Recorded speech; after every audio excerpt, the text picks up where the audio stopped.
today what I'm going to pack up is a Pyrex Glass Lid. And this process would work perfect for any glassware.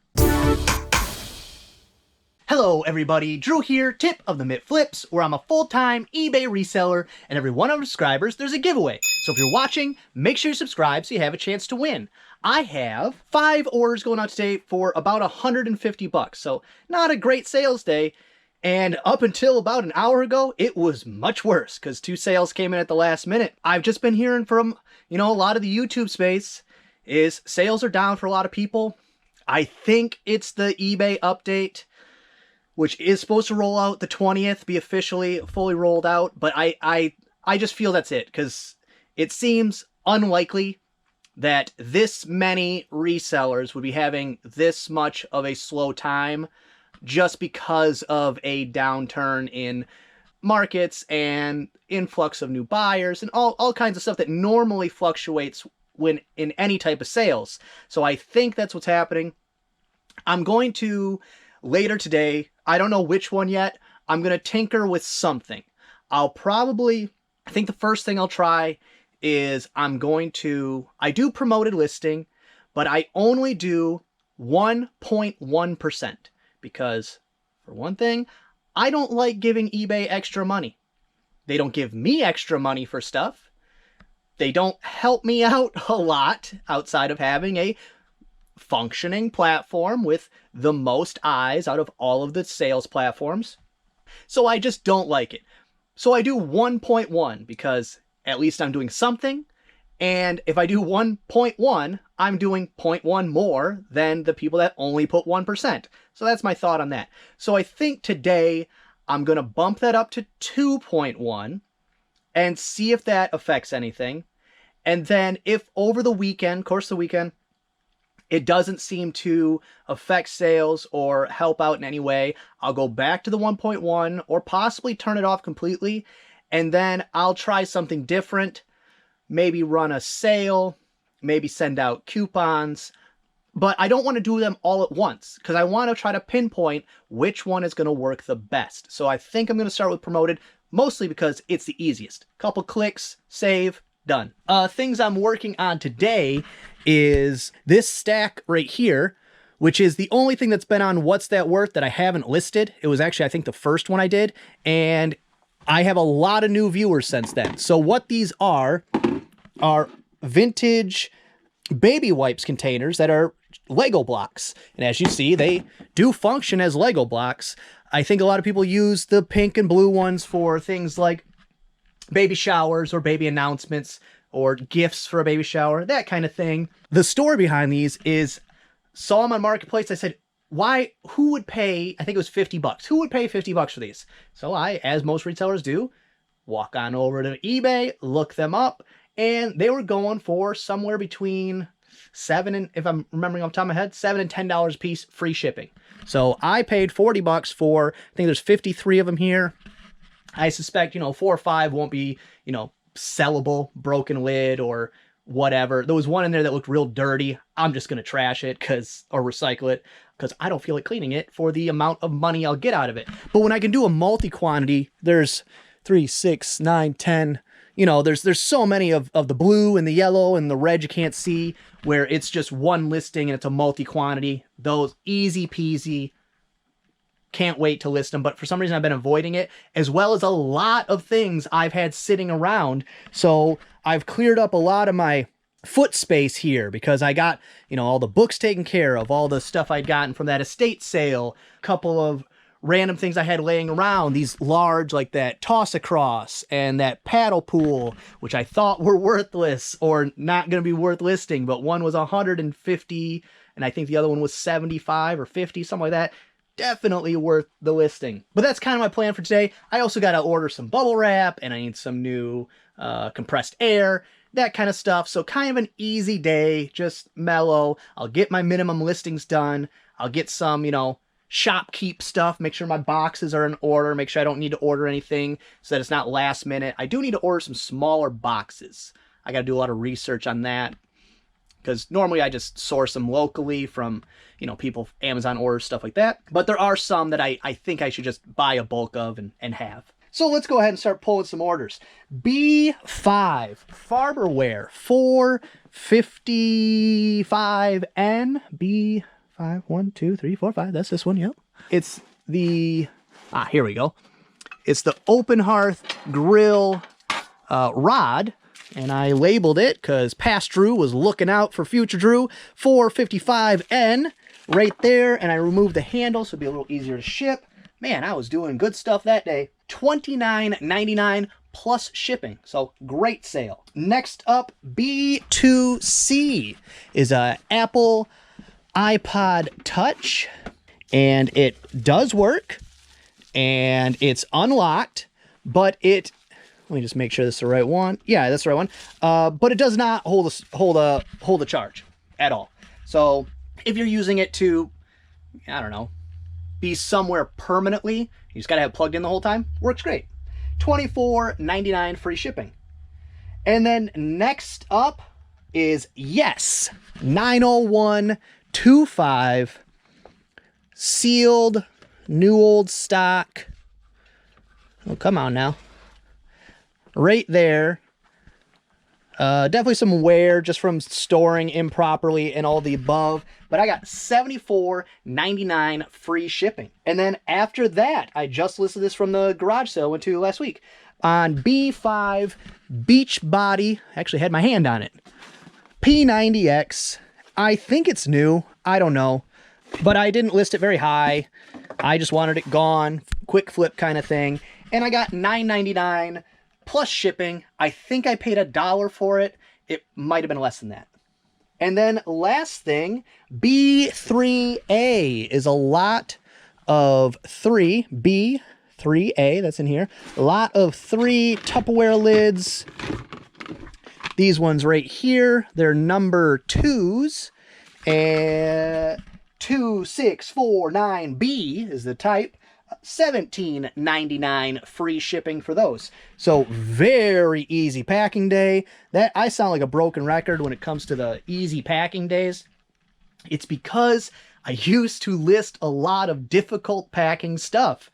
And I have moved away from that and I am loving it. I could see easily someone who starts out in reselling getting themselves burnt out quickly by listing stuff that sells well or you make good profits on, but it's just a pain to pack. And eventually I could see people walking away because they're just sourcing stuff that's too difficult to pack. Easy packing, I've moved up in my priorities. It was always profits, then sourceability. I guess sourceability, then profits. Either way, flip-flop them, then packing. Now for me, packing, cleaning, listing, the ease of those 3 things is right up there. It might be right even with profits because those are the things that take the time. So I don't know. It's been very good for Drew. Drew's loving it. I just talked in the third person. So take that for what it is. All right, I'm going to jump in here just for 1 second. Got a fuzz on my camera there. I always heard about box and bag on pirate ship. I don't know why. I never took the time to deep dive and figure it out. Well, actually, I do know why. Because for some stupid reason, I didn't use poly bags for the longest time. It either went into a padded envelope or it went into a box. Those were my 2 options.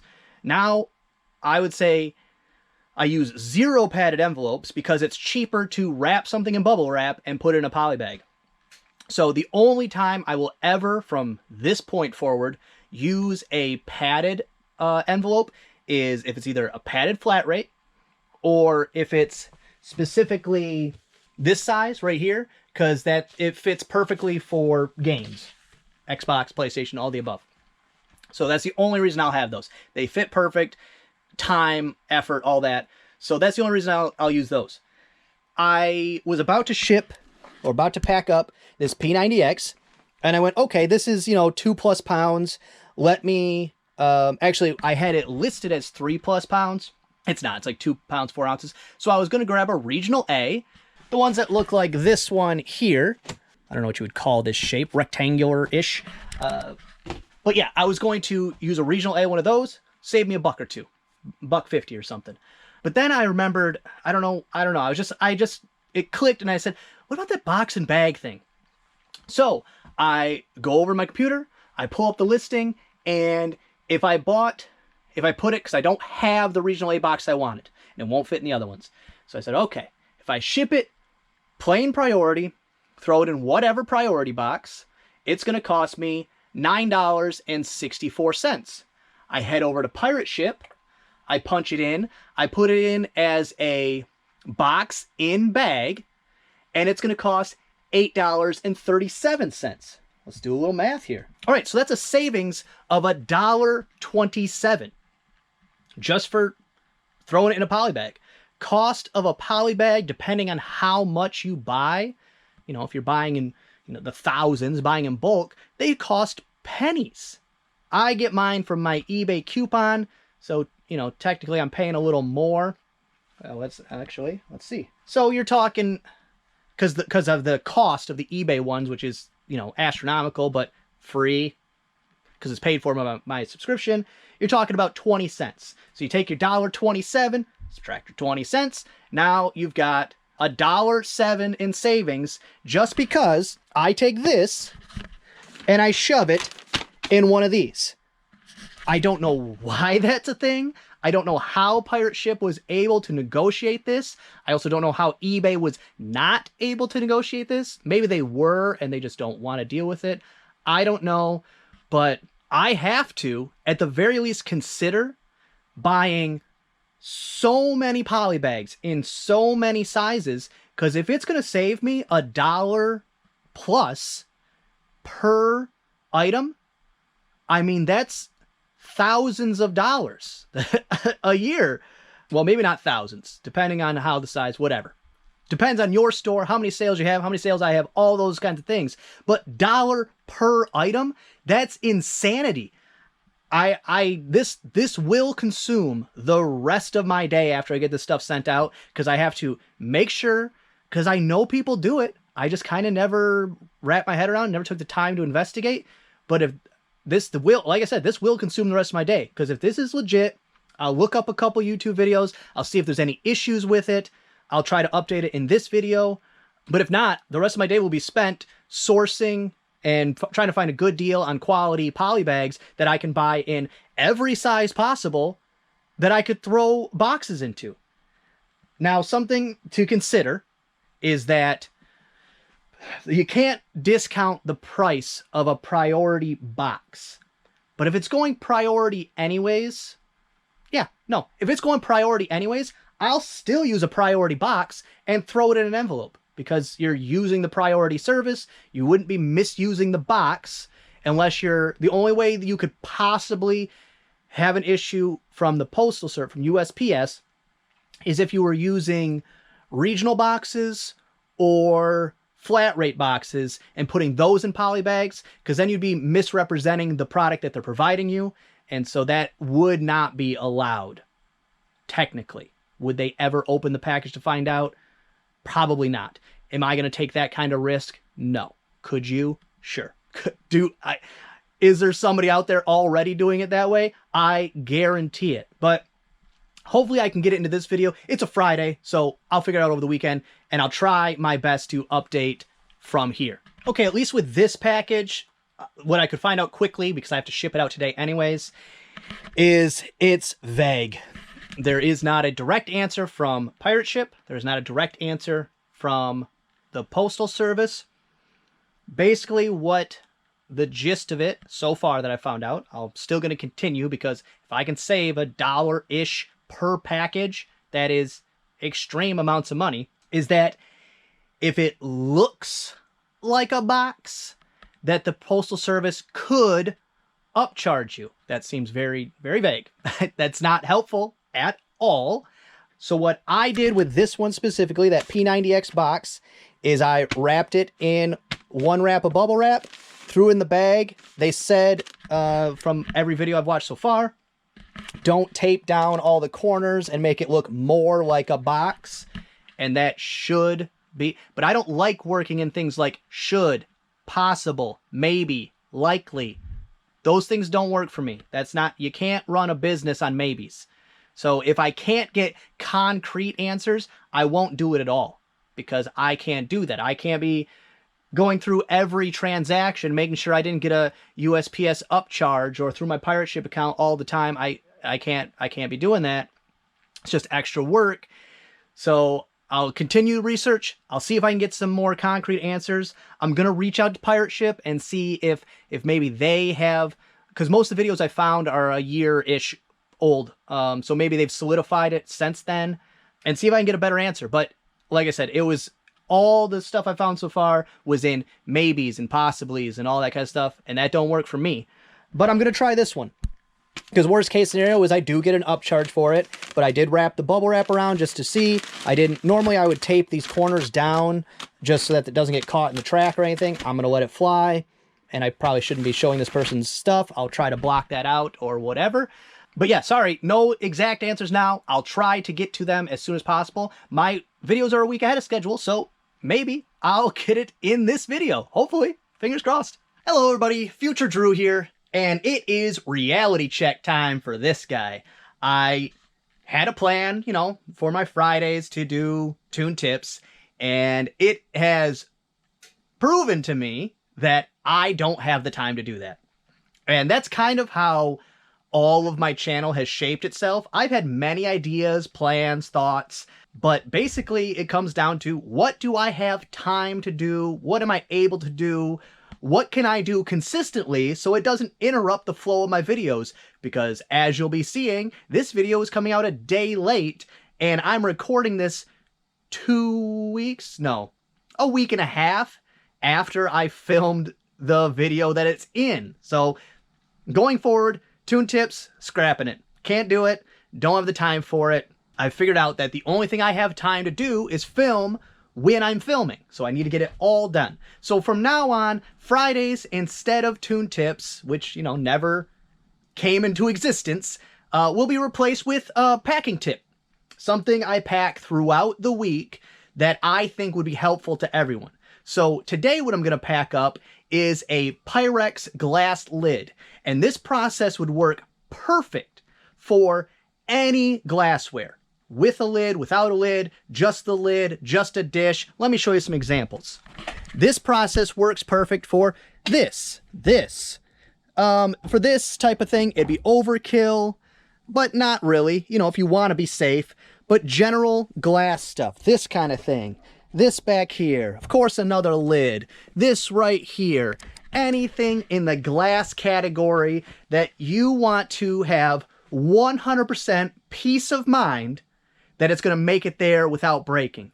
You could do your best to break it, and it still will make it there okay. So things you're going to need. You're going to need a utility knife. You're going to need tape. You're going to need a box resizer. You don't have to have a box resizer. I will tell you a different method you can use in a pinch. You're going to need 2 pieces of small bubble, and then 4 pieces of medium or large bubble. First things first, you're going to put your lid not in the bubble. Fold it over, piece of tape. Fold up the sides, piece of tape. Next, you will take your 2 pieces of medium or large bubble. You're going to flip it from the direction it was just in. Fold over, tape. Now again, you're going to tuck the corner and roll it up. Flip it around, tuck the corner, and roll it up. All right, easy peasy. Next, you'll need a box. I use almost 100% a number 7 USPS priority box. All right, once you got your box built out, how I like to do it is I bend out the sides. Easier to work with, easier to cut. We got a friend in the garage today, so that means the door's left open and the heat's getting out. Say hi, Blackbeard. He's good on camera. Okay, next, take one of your other medium or large bubble, throw that right in the bottom, and you'll see that it fits perfectly. So that's why I really like the number 7s. Just everything seems to work out perfect. And these are free. So the fact that I have to chop them down and waste half the box does not matter to me. Now, when you place the lid in there, you'll see it is a square package. Okay, you're going to want to put it in an angle, because what that provides is it kind of locks it into place, where if I put it here, there's a lot of space for it to move around. If I put it here, there's a lot of bubble extra on those corners and locks it into place. Next, what I will do is fill these voids on the corners so that it cannot move and it locks it in. But what I like to do before that is resize the box, because once there's too much stuff in here, if you run it, the resizer over the bubble, it pops the bubble over the paper. It's a hassle. So do it before everything's in here. And how I like to do that is I just take a stiff piece of cardboard, and because it's domed, it's going to be higher in the middle. And I'll just use that to give me a good guideline of where I'm going to be at on the edge. And so right here, you can see it's right above the priority mail. I mean, right below the priority mail. And I'm going to move up just a little bit. So I'm going to split the difference between these two lines. Now with this resizer, all I would do is set it to my depth like so, crank it down, and I'm going to run it along the box. Now, if you don't have one of these handy dandy tools, they do also make one that is just this wheel on the back of a utility knife. And then if you don't have that, in a pinch, you can do one of two things. You can create one of these just with some tin snips and a cheap dollar store pizza cutter. I've seen that done. Or you can just score it with anything. You can use a pen. You can use the back of the blade of your utility knife. Anything to make a score. It just won't be as clean as if you have the proper tool. If you're interested in this, I have a link to these in the description.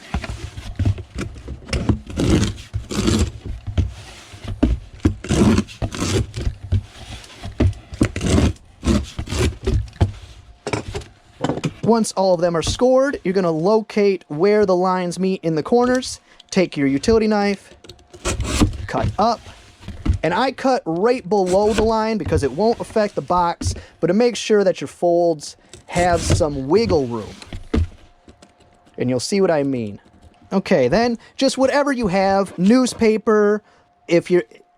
I've seen people use bubble wrap as void fill. That's just too much wasted dollars, pennies, in my opinion. I use paper. And it won't take much because it's really just to fill these spots and keep it locked into place. All right, and once it's locked in, you can give it a jiggle. You see it doesn't move. You take your final piece of bubble, you lay that on top, and then you fold in the sides. And see what I meant about cutting below. Sometimes, even though, you're using a tool and all of it, these lines won't line up, but you can give it a little squish if the cut is a little lower, just to make sure it folds nicely. And then the final step, before you tape it up completely, throw one little piece of tape on it, get your scale out, and weigh your item. Okay, in this example, it does not matter, but I'll still show you what I'll do, because say this is 2 pounds 1 ounce instead of 2 pounds 8 ounce. What you can do then, remove the tape. That's why you just use a little piece there, because you don't want to waste it, and there's a chance you're going to cut it off. And then all you do, right down the middle of the box, cut through both tabs.